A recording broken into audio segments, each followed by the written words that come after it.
আপনারা কি কখনো চিন্তা করছেন যে নবী এত জনপ্রিয়, এত প্রশংসিত, ওই নবীর এমন কি কাজ তিনি করলেন যে কাজ করার কারণে মানুষগুলো সব উল্টে গেল, মানুষগুলো সব বিরোধী হয়ে গেল, মানুষগুলো সব শত্রুতে পরিণত হলো? কখনো কি চিন্তা করছেন? আপনারা কি এখানে আছেন না চলে গেছে? আমি কি আমার প্রশ্নটা বুঝাতে পারছি? জায়গা জমি নিয়ে, মামলা নিয়ে, দুনিয়ার বিভিন্ন বিষয় নিয়ে তো কম বেশ সকলেই চিন্তা করি না? এমনকি শোয়ার পরেও 2-2.5 ঘন্টা বিভিন্ন চিন্তার কারণে ঘুমাইতে পারি না। ঘুমাইতে দেয় না কিসে? কথা বলে না। কিসের চিন্তা? পরকালের। পরকালের চিন্তা মাথা কাছেই নেই। ঘুমাইতে দেয় না কিসের চিন্তায়? সবাই একটু বলেন কিসের চিন্তায়? এই দুনিয়ার হাজারো লাখো চিন্তার ভিতরে কখনো কি মাথায় চিন্তা আসছে যে নবী এত জনপ্রিয়, সবাই ভক্ত, সবাই তার মুরিদ, সবাই তার প্রশংসায় প্রশংসিত, পঞ্চমুখ, রাসূল এমন কি কাজ করলেন যে কারণে সবাই উল্টে গেল, সবাই শত্রু হয়ে গেল, সবাই বিরোধী হয়ে গেল, সবাই গালিগালাজ শুরু করে দিল, পাগল বলা শুরু করলো, গণক বলা শুরু করলো, জাদুকর বলা শুরু করলো? কখনো কি চিন্তা করেছেন? আগে চিন্তা করেন নাই, এখন কি চিন্তাটা মাথায় ঢুকছে? তাও তো ঢুকে নেই মনে হয়। এখন কি ঢুকছে চিন্তাটা? এটার একটা জবাব কি বের করা দরকার না? আসেননি আপনারা? ঘুমাইতে মনে হয়। এই চিন্তার একটা জবাব কি বের করা দরকার না? সে কারণটা হলো অন্য কোনো কারণ নয়। রাসূল আগে যেমন ছিলেন উন্নত চরিত্রের উপরে, 40 বৎসর পরেও তিনি সেই নবী ছিলেন, সে উন্নত চরিত্রের উপরে ছিলেন। আগে তার যত গুণাবলী ছিল, বৈশিষ্ট্য ছিল, সব 40 বছর পরে সেগুলোই ছিল।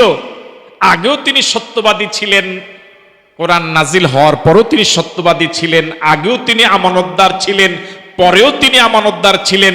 কোরআন নাজিল হওয়ার আগেও তিনি ভালো ব্যবহারকারী ছিলেন, কোরআন মজিদ নাজিল হওয়ার পরেও তিনি ভালো ব্যবহারই করতেন। পার্থক্য হলো 40 বছর আগে এই কোরআন মজিদ ছিল না, 40 বছর পরে এই কোরআন মজিদ ছিল। আমি বুঝাইতে পারলাম কথা? তাহলে 40 বছর আগের এবং পরের এই আমূল পরিবর্তন মানুষের ভিতরে চরম বন্ধু চরম শত্রুতে পরিণত হলো, আপনজনেরা চরম বিরোধী হয়ে গেল, একদম কাছের মানুষেরা গালিগালাজ শুরু করে দিল। এর অন্য কোনো কারণ নয়, একমাত্র কারণ হলো কোরআন। রাসূল করিম সাল্লাল্লাহু আলাইহি ওয়াসাল্লাম 63 বৎসর এই পৃথিবীতে ছিলেন। তার জীবনের সুদীর্ঘ 40 বৎসর গত হয়ে গিয়েছিল, এই কোরআন মজিদ 40 বৎসর পর্যন্ত তার কাছে আসে।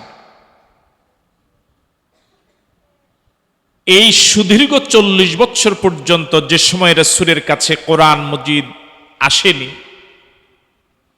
ওই 40 বৎসর গোটা পৃথিবীতে আমাদের প্রিয় নবীর একজন শত্রু ছিল না। ছিল? বরং তার জনপ্রিয়তা এত ব্যাপক বিস্তৃত ছিল, গোটা পৃথিবীর সর্বত্রই, আরবের সর্বত্রই শুধু তার প্রশংসার প্রশংসা। এ মক্কার এই কাফের এবং মুশরিকরাই তাকে আল আমিন উপাধি দিয়েছিল। আপনাদের এই মাদ্রাসার নাম কি? আরো আসতে বলো। এটা একটু বন্ধ করে দেন এখন, এটা একটু বন্ধ করে দেন।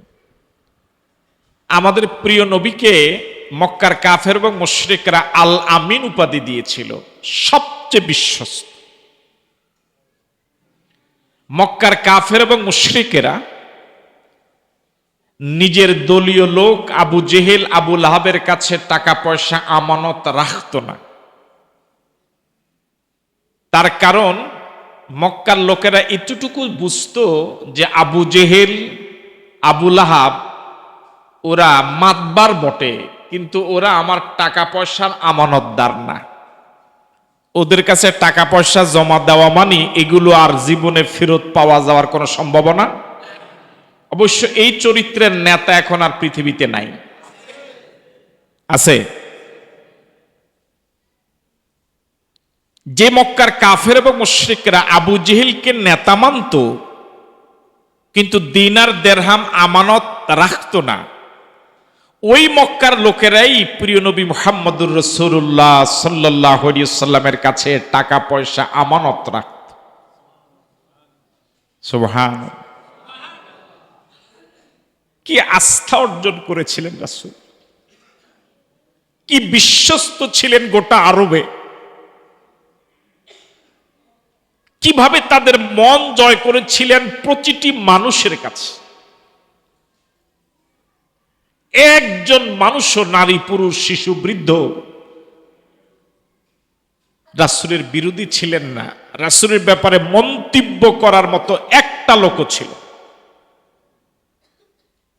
এরকম চরিত্র দিয়ে আল্লাহ রাব্বুল আলামিন আমাদের নবীকে দুনিয়াতে পাঠিয়েছিলেন। ওয়া ইন্নাকা লাআলা খুলুকিন আযীম,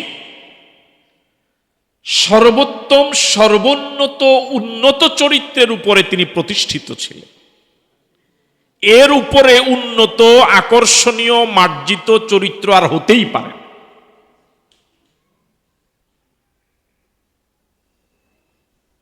যে নবী এত বিশ্বস্ত ছিলেন, এত আমানতদার ছিলেন, এত প্রশংসিত ছিলেন, এত জনপ্রিয় ছিলেন,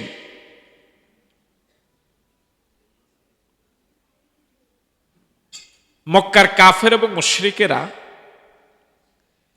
বড় বড় কোনো বিপদে যখন পড়ে যেত, রাষ্ট্রীয় বড় কোনো সমস্যা যখন তাদের সামনে এসে পড়ত, যেটার সমাধান তাদের বড় বড় নেতারাও দিতে পারত না, সে সমাধান মুহাম্মদুর রাসূলুল্লাহ সাল্লাল্লাহু আলাইহি ওয়াসাল্লামই দিতেন।